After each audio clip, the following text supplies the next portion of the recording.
Hello everyone, how are you? I am again available to assist you about Bronsted and Lowry theory.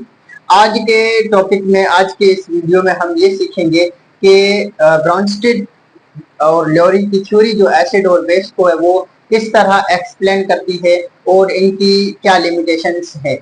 तो इससे पहले हमने अर्नियस theory पढ़ी होगी। अगर आप लोगों ने अर्नियस थ्योरी नहीं पढ़ी है तो इससे पहले वाला वीडियो, जिसकी मैं लिंक बायो में दे देता हूँ, वहां पर आप देख लीजिएगा और उसके बाद हम बात करते हैं आज की थ्योरी की। तो ये थ्योरी जो है वो एसिड और बेस को एक्सप्लेन करती है, यानी कि एसिड के सब्सटेंस को कहते हैं, बेस के सब्सटेंस को कहते हैं, और इस थ्योरी की क्या लिमिटेशंस हैं, आज तमाम जो है वो चीजें आज की वीडियो में हम कवर करने वाले हैं। So let's join with me.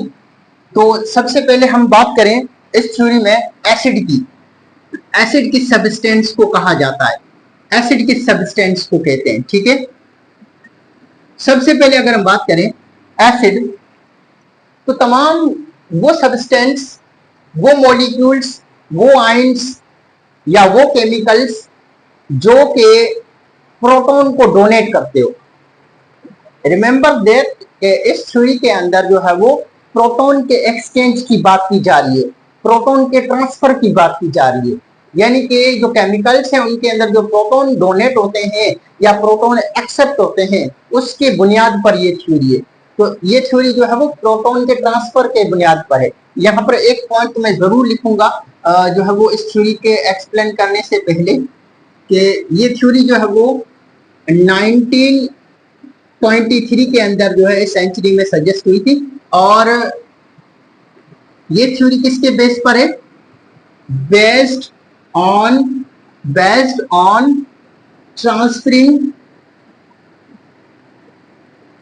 Transfer of proton. और प्रोटॉन क्या है? H+। अब सवाल ये कि H+ प्रोटॉन क्यों है? तो आपको पता है हाइड्रोजन एटम एक ऐसा एटम है, एलिमेंट पीरियोडिक टेबल का एक ऐसा सिंपल एलिमेंट है जिसके पास सिर्फ और सिर्फ एक इलेक्ट्रॉन होता है। अब हाइड्रोजन के पास, एटम के पास एक इलेक्ट्रॉन है और एक प्रोटॉन होता है, एक प्रोटॉन और एक इलेक्ट्रॉन है। अगर इलेक्ट्रॉन निकल जाए तो बाकी बचेगा प्रोटॉन, जिस पर प्लस चार्ज होती है, यानी कि इस एटम पर चार्ज कौन सी होगी? प्लस, यानी कि ऐसा एटम जिसके पास सिर्फ और सिर्फ एक प्रोटॉन हो। तो हम इसको जो है वो प्रोटॉन के नाम से जानते हैं।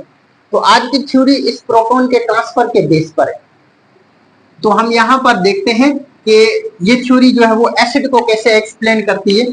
तो एसिड जो है वो तमाम वो सब्सटेंस हैं या केमिकल्स हैं या आयन भी हो सकते हैं, मॉलिक्यूल्स हैं, ठीक है, जो के प्रोटॉन को ट्रांसफर करते हो।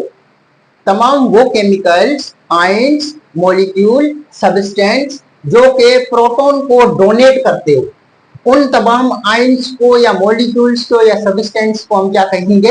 एसिड कहेंगे। यहाँ पर कुछ एग्जांपल्स भी लेंगे। पहले हम इसकी थ्योरी की जो है वो हाइलाइट्स, पॉइंट्स को थोड़ा देख लेते हैं। तो सबसे पहले स्पीशीज। अब वो स्पीशीज क्या हो सकती है? आयन हो सकता है, मॉलिक्यूल हो सकता है, ठीक है, that donate प्रोटॉन, ठीक है। या आप ऐसा भी कह सकते हैं proton donating species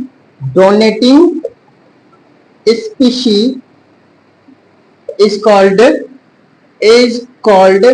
Bronsted acid। क्या लिखा है हमने? देखो, स्पीशी, वो स्पीशी क्या हो सकती है? आयन भी हो सकता है, मॉलिक्यूल भी हो सकता है, जो डोनेट करेगा किसको? प्रोटॉन को। और यहाँ पर मैं छोटा सा ब्रैकेट में लिख दूं कि प्रोटॉन का नाम आए तो H+, यानी कि ये प्रोटॉन है, ठीक है। और या आप ऐसा कह सकते हैं प्रोटॉन डोनेटिंग स्पीशी, वो स्पीशी जो क्या डोनेट करे, प्रोटॉन, उस स्पीशी को हम क्या कहेंगे, ब्रोंस्टेड एसिड। क्या कहेंगे, ब्रोंस्टेड एसिड। तो हम यहाँ पर देखते हैं कौन सी स्पीशी है जो कि एसिडिक बिहेवियर रखती है, जिनको हम ब्रोंस्टेड स्पीशी या ब्रोंस्टेड एसिड कहते हैं। तो सबसे पहले यहाँ पर अगर हम देखें ब्रोंस्टेड एसिड की कुछ एग्जाम्पल्स में हम देखेंगे, तो हम कहेंगे जो HCl है, HCl, इसको अगर हम वाटर में जो है वो डिजोल्व करते हैं, तो देखें यहाँ पर, यहां से HCl में से ये जो हाइड्रोजन है, ये हाइड्रोजन डोनेट होगा इसको, वाटर को। जब ये हाइड्रोजन वाटर को डोनेट होगा तो वाटर जो है वो हाइड्रोनियम आयन में कन्वर्ट हो जाएगा। आपको याद है अर्लीस्ट थ्योरी में हमने पढ़ा था कि वहां पर जो है वो हाइड्रोजन प्लस आयन वाटर के अंदर फ्री एग्जिस्ट करता है, लेकिन नहीं करता था, हाइड्रोनियम आयन बनाता था। लेकिन वो थ्योरी उस चीज को एक्सप्लेन नहीं कर पाती थी। लेकिन यहाँ पर क्या है, ये हाइड्रोनियम आयन बन रहा है, और प्लस हमें पता है क्या बनेगा यहाँ पर, Cl-। अब बताओ इस स्पीशी ने वाटर को क्या प्रोवाइड किया है, प्रोटॉन एक जो है वो प्रोवाइड किया है। इस स्पीशी ने वाटर को प्रोटॉन जो है वो डोनेट किया है या ट्रांसफर हुआ है, तो ये स्पीशी एसिड कहलाएगी। ये स्पीशी क्या कहलाएगी, एसिड। और उसके अलावा हम बात करें HCl, ये भी जो है वो क्या करता है, ये भी कैपेबल है प्रोटॉन को डोनेट करने के लिए। तो यहां पर अगर हम देखेंगे तो यहां से ये जो स्पीशी है ये फिर से प्रोटॉन को डोनेट करेगी, और यहां पर क्या बन जाएगा, देखो यहां पर H3O+ और Cn-।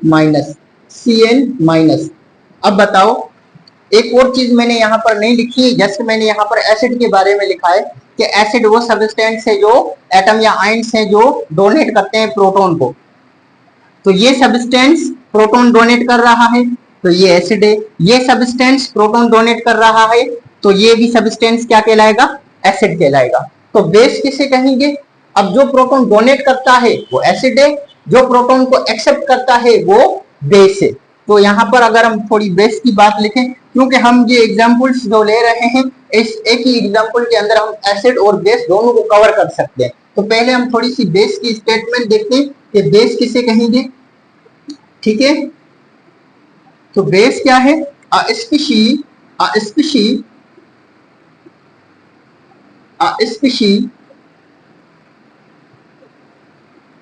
अब वो क्या हो सकता है, आयन भी हो सकता है, ठीक है, मॉलिक्यूल भी हो सकता है, मॉलिक्यूल दैट एक्सेप्ट प्रोटॉन, जो प्रोटॉन को एक्सेप्ट करने वाली स्पीशी है उसको हम क्या कहेंगे, बेस कहेंगे। या आप ऐसा भी कह सकते हो कि proton accepting substance, proton accepting species are called Bronsted base. देखो प्रोटॉन एक्सेप्ट करने वाली स्पीशी जो भी होती हैं उनको हम क्या कहते हैं, ब्रोंस्टेड बेस कहते हैं। तो यहां पर देखो इस स्पीशी ने हाइड्रोजन आयन को रिलीज किया है, sorry there is no hydrogen ion, यहां पर हम प्रोटॉन की बात करते हैं, ठीक है ना। तो इस स्पीशी ने प्रोटॉन को डोनेट किया है, स्पीशी ने प्रोटॉन को एक्सेप्ट किया है, तो ये एसिड है और ये क्या है, बेस है।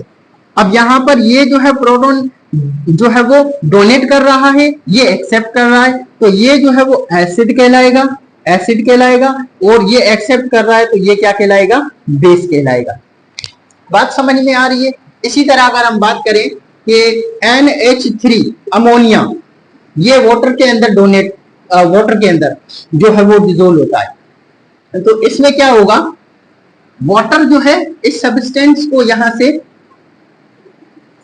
मैंने यहाँ पर जो है वो पहले एसिड लिखे हैं, यहाँ पर जो है जो वाटर जो है वो हाइड्रोजन आयन जो है वो सॉरी प्रोटॉन जो है वो डोनेट करता है वाटर। तो वाटर यहां से प्रोटॉन डोनेट करेगा तो बताओ क्या बन जाएगा, NH4 प्लस और OH माइनस बन जाएगा। यहां से जो है वो प्रोटॉन क्या हो रहा है, डोनेट हो रहा है इसकी तरफ। तो जो प्रोटॉन डोनेट कर रहा है वो हो गया एसिड, वो हो गया एसिड। जो प्रोटॉन को एक्सेप्ट कर रहा है वो स्पीशीज क्या हो गई, बेस।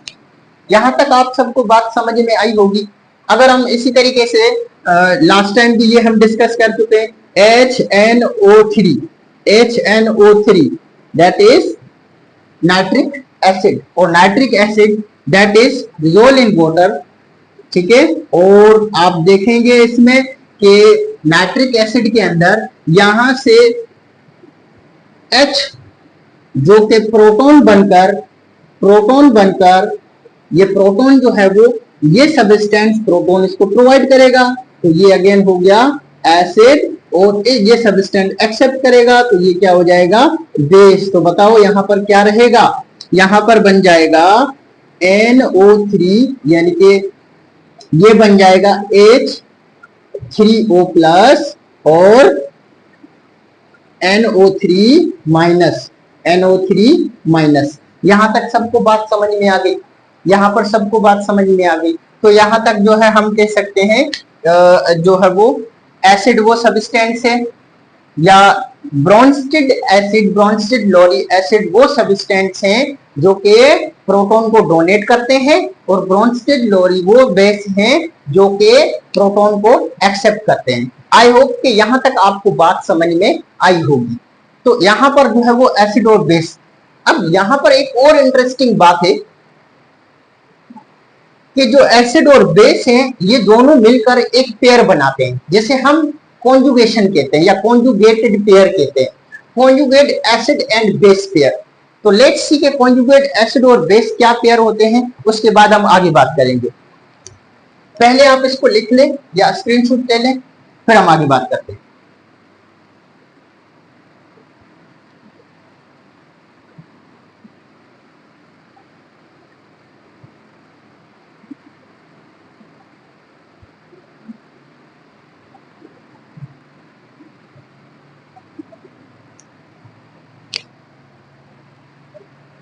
अब हम बात करने जा रहे हैं कॉन्जुगेट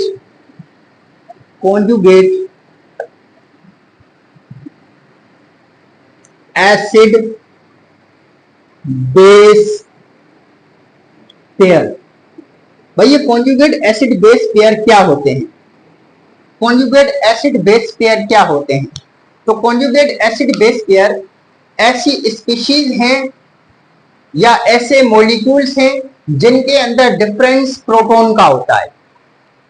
कॉन्जुगेट एसिड और बेस पेयर एक ऐसी स्पीशीज है जो कि जिनके अंदर डिफरेंस किसका होता है, एक प्रोटॉन का होता है। हम जो है वो एग्जाम्पल से इस बात को समझते हैं। पहले हम बात करें कि कॉन्जुगेट एसिड बेस पेयर क्या होता है।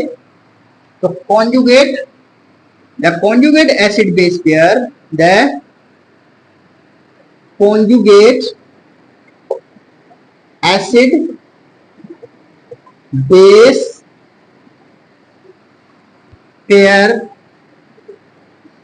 differ by one proton,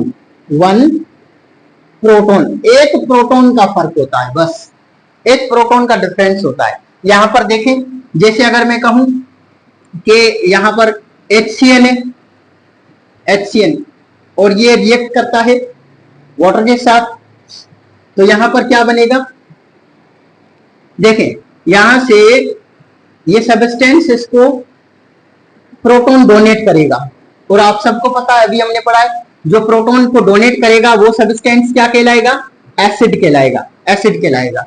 इसके ऊपर लिख लेते हैं, ये हो गया एसिड।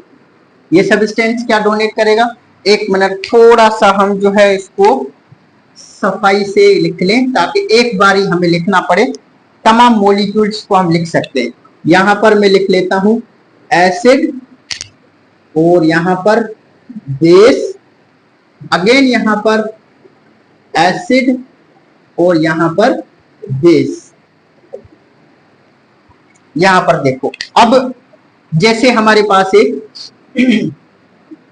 हाइड्रोजन साइनाइड वाटर के अंदर डिजोल्व होगा तो ये क्या प्रोवाइड करेगा, हम सबको पता है कि यहां से क्या डोनेट होगा, प्रोटॉन डोनेट होगा। सर अभी बताया आपने, जो प्रोटॉन को डोनेट करता है वो सब्सटेंस एसिड है, जो प्रोटॉन को एक्सेप्ट करता है वो सब्सटेंस बेस है। तो नतीजे में क्या बनेगा, यहां पर देख लो आप, यहां पर ये बन जाएगा H3O+, और बाकी यहां से प्रोटॉन गया तो बाकी यहां पर क्या बचा, यहां पर बचा Cn-। इतनी बात समझ में आई। अब आप इस रिएक्शन को रिवर्स में देखें, रिवर्स में अगर आप इस रिएक्शन को बेक करेंगे, रिएक्शन को वापस करेंगे, बताएं यहां पर आप रिएक्शन को जब बेक करेंगे तो देखो यहां पर ये यहां से जो प्रोटॉन आया है, यहां से जो प्रोटॉन आया है जो इसने लिया है, ये प्रोटॉन अगर वापस इसको प्रोवाइड करे, ये प्रोटॉन वापस इसको प्रोवाइड कर दे, ठीक है,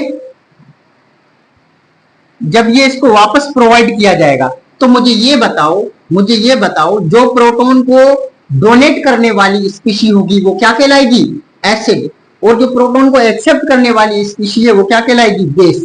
अब यहां पर देखो वाटर किसका बिहेवियर कर रहा था, बेस का, और यहां पर अगेन किसका बिहेवियर हो रहा है, एसिड का। यहां पर डिफरेंस किस चीज का है, प्रोटॉन का है। जब प्रोटॉन जो है ट्रांसफर हो रहा है तो जो एसिड है वो सब्सटेंस बेस का काम कर रहा है, और जो सब्सटेंस यहां पर बेस है वो किसका काम कर रहा है, एसिड का काम कर रही है। तो ये कहलाती है कॉन्जुगेट एसिड बेस पेयर। क्या कहलाती है, कॉन्जुगेट एसिड बेस पेयर। हमारे पास ये एक एग्जांपल, एक और बात करते हैं यहां पर, जैसे हमारे पास है, जैसे हम बात करें कि HNO3 और ये जो है वो वाटर के अंदर डिजोल्व है, तो बताओ मुझे, यहां पर मुझे बताओ कि ये सब्सटेंस जो है यहां से डोनेट करेगा किसको, प्रोटॉन को। ये सब्सटेंस ने प्रोटॉन डोनेट किया है वो सब्सटेंस क्या कहलाएगा, क्या कहलाएगा, क्या कहलाएगा, एसिड कहलाएगा। और जिसने सब्सटेंस ने प्रोटॉन को एक्सेप्ट किया है वो क्या कहलाएगा, बेस। तो मुझे बताओ ये जब इसके साथ ऐड होगा तो ये कैसा बन जाएगा, ये बन जाएगा H3O हाइड्रोनियम आयन, और यहां से H निकल गया तो ये बन जाएगा NO3-। ठीक है, अब बताओ मुझे कि जो चीज इस साइड देखो, एरो के इस साइड जो चीज एसिड है, ठीक है, और जो चीज क्या है, बेस है, जो स्पीशी बेस है। अब एरो के इस साइड चलते हैं तो देखो क्या होगा, अगर यही स्पीशी वापस बेक रिएक्शन करेगी तो क्या होगा, ये वापस इसको प्रोटॉन जो है वो डोनेट करेगा। ये जब प्रोटॉन को डोनेट करेगा तो जो सब्सटेंस प्रोटॉन को डोनेट कर रहा है वो वापस क्या होगा, एसिड, और जो प्रोटॉन को एक्सेप्ट कर रहा है वो सब्सटेंस क्या कहलाएगा, बेस। तो जो चीज यहां पर बेस थी यहां पर एक्ट कर रही है एसिड का, जो सब्सटेंस यहां पर एसिड है वो एक्ट कर रही है यहां पर बेस का। तो ये कहलाता है conjugate acid base pair, conjugate acid base pair, जिनके अंदर डिफरेंस किसका होता है, प्रोटॉन का। एक प्रोटॉन का डिफरेंस होता है और प्रोटॉन जो ट्रांसफर होने की वजह से कॉन्जुगेट एसिड और बेस पेयर बनते हैं। आई होप कि यहां तक बात आपको समझ में आ रही होगी, क्लियर हो रहा होगा आपको ये कॉन्सेप्ट।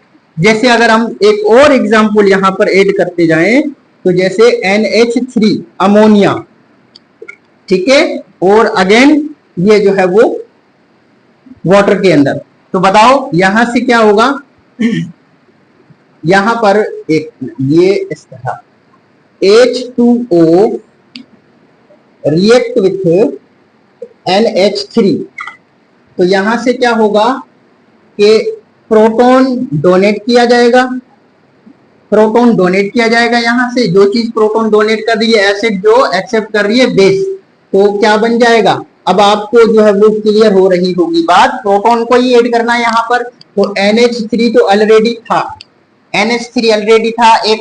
एक प्रोटॉन यहाँ पर जो है वो डोनेट हुआ है, तो 4, और यहाँ पर प्लस चार्ज। याद रखना न्यूट्रल के पास हाइड्रो, ये जो प्रोटॉन जब जाता है तो पूरे मॉलिक्यूल के ऊपर अब चार्ज क्या आ गई, प्लस आ गई। और फिर नतीजे में क्या होगा, यहां से एक प्रोटॉन डोनेट हो गया, तो बाकी यहां पर क्या बचा, OH माइनस। अब वापस बैक होगा तो यहां से प्रोटॉन जाएगा इसके पास H प्लस प्रोटॉन, ठीक है। ये जब इसके पास जाएगा तो ये सब्सटेंस जो प्रोटॉन डोनेट कर रहा है वो एसिड, और जो एक्सेप्ट कर रहा है वो बेस। तो ये आपस में कहलाते हैं conjugate acid base molecule, conjugate acid base molecule. I hope कि ये बात आपको क्लियर समझ में आ रही होगी। अगर ये बात समझ में आई है कमेंट में जरूर बताइएगा मुझे। अब हम बात करते हैं कि इस थ्योरी की क्या जो है लिमिटेशन है, ये थ्योरी किन मॉलिक्यूल्स को जो है वो एक्सप्लेन नहीं कर पाती। तो सबसे पहले आप इसको जो है वो उतार लें, फिर आगे बात करते हैं।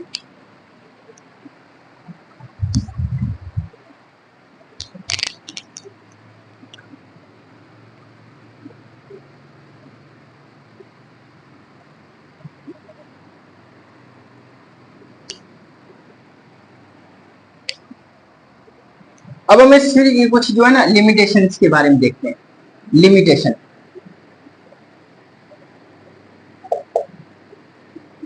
क्या लिमिटेशन है इस थ्योरी की। अब जाहिर सी बात है, सबसे पहली बात तो इस थ्योरी में क्या कहा गया था।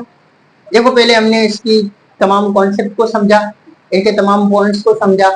अब थोड़ी जो है इस थ्योरी की देख लेते हैं क्या वीकनेस है इस थ्योरी में, क्या जो है कहाँ पर जो है वो ये थ्योरी कौन से मॉलिक्यूल्स को, किन सब्सटेंस को एक्सप्लेन नहीं कर पाती, क्योंकि तमाम एसिड और बेस के लिए एप्लीकेबल नहीं है। तो बात करते हैं सबसे पहले। देखो इस थ्योरी में क्या था कि एसिड और बेस, प्रोटॉन ट्रांसफरिंग और proton accepting substance, donating and accepting substance are acid and base. तो तमाम वो सब्सटेंस बाकी जो कि प्रोटॉन को ना एक्सेप्ट करते हो ना डोनेट करते हो, तो उनको तो हम एक्सप्लेन नहीं कर पाएंगे इस थ्योरी से, है ना। Proton donating and accepting substance जो ना हो उनको इस थ्योरी से एक्सप्लेन नहीं किया जा सकता। तो हम क्या कहेंगे, सबसे फर्स्ट पॉइंट हमारे पास, this theory cannot explain those substance which are not capable to transfer proton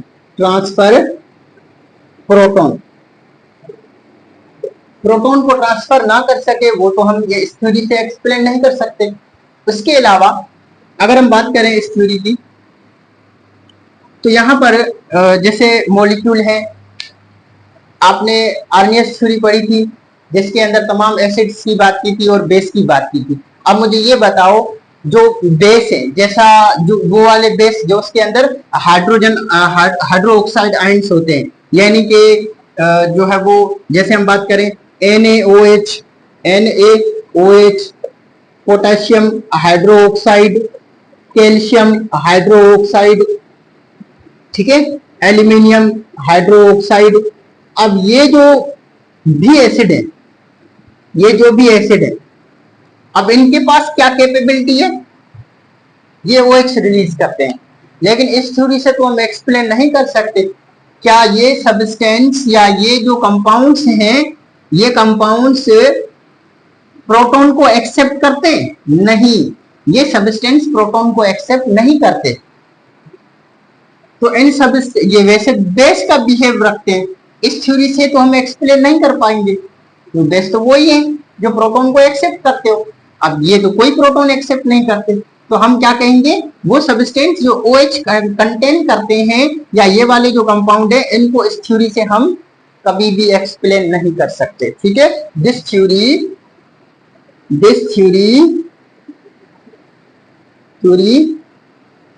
also, या दिस थ्योरी cannot explain, किसको एक्सप्लेन नहीं कर पा रही, एक्सप्लेन OH कंटेनिंग मॉलिक्यूल्स, या आप कह सकते हैं जैसे मैंने लिखा है तो मैं लिखूंगा ब्लू सब्सटेंस। ठीक है, ये जो नीचे दिए हैं या नीचे मैंने सब्सटेंस लिखे हैं, इन सब्सटेंस को ये थ्योरी एक्सप्लेन नहीं कर पा रही। उसके अलावा अगर हम देखें कि आपको पता है, जो मैंने लास्ट टाइम भी आपको बताया था, कार्बन डाइऑक्साइड क्या होता है, एसिडिक बिहेवियर रखता है कार्बन डाइऑक्साइड। अब कार्बन डाइऑक्साइड एसिडिक बिहेव रखता है, लेकिन इस थ्योरी में कार्बन डाइऑक्साइड कहीं से भी कोई प्रोटॉन एक्सेप्ट करने वाली तो बात है ही नहीं कार्बन डाइऑक्साइड की थ्योरी। तो हम कहेंगे CO2 कार्बन डाइऑक्साइड कैसा है, ये एक्चुअली एसिडिक है। तो क्या ये थ्योरी एक्सप्लेन कर पाएगी, नहीं। तो हम कहेंगे कार्बन डाइऑक्साइड की इस थ्योरी से एक्सप्लेन नहीं हो पाता। उसके अलावा अगर हम बात करें तो जैसे एल्यूमिनियम क्लोराइड, ये भी जो है वो कैसा होता है, एसिडिक होता है, एसिडिक प्रॉपर्टी है इसके अंदर, एल्यूमिनियम क्लोराइड के अंदर। ये भी इस थ्योरी से एक्सप्लेन नहीं हो पाती। और हम सब्सटेंस देखें जैसे सल्फर ट्राइऑक्साइड SO3, ये भी एसिडिक है, एसिडिक बिहेवियर रखता है। तो ये भी जो है वो इस थ्योरी से एक्सप्लेन नहीं हो सकता। ये सब्सटेंस जो है वो इस थ्योरी से एक्सप्लेन नहीं हो सकते।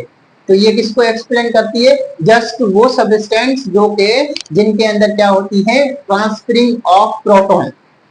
आई होप के ये बात आपको समझ में आई होगी। तमाम जो भी हमने बातें की हैं, तमाम जो भी मैंने पॉइंट्स को हाईलाइट किया है, ये आपको क्लियर समझ में आती होगी। सबसे पहले तो मैं आपको एक रिक्वेस्ट करूंगा कि आप जो है वो कमेंट सेशन में जरूर बताया करें कि आपको कितना समझ में आ रहा है, क्योंकि आपके कमेंट ही मेरी मोटिवेशन है। आप कमेंट करेंगे तो मुझे पता चलेगा व्हाट यू वांट। तो इस तरीके से जहां तक मुझे लगता है ये सारी चीजें आपको क्लियर है। तो वीडियो अगर समझ में आया है तो वीडियो को लाइक करिएगा और अपने दोस्तों को जरूर शेयर कीजिएगा। आज के लिए इतना ही, अगेन मिलेंगे नेक्स्ट वीडियो में।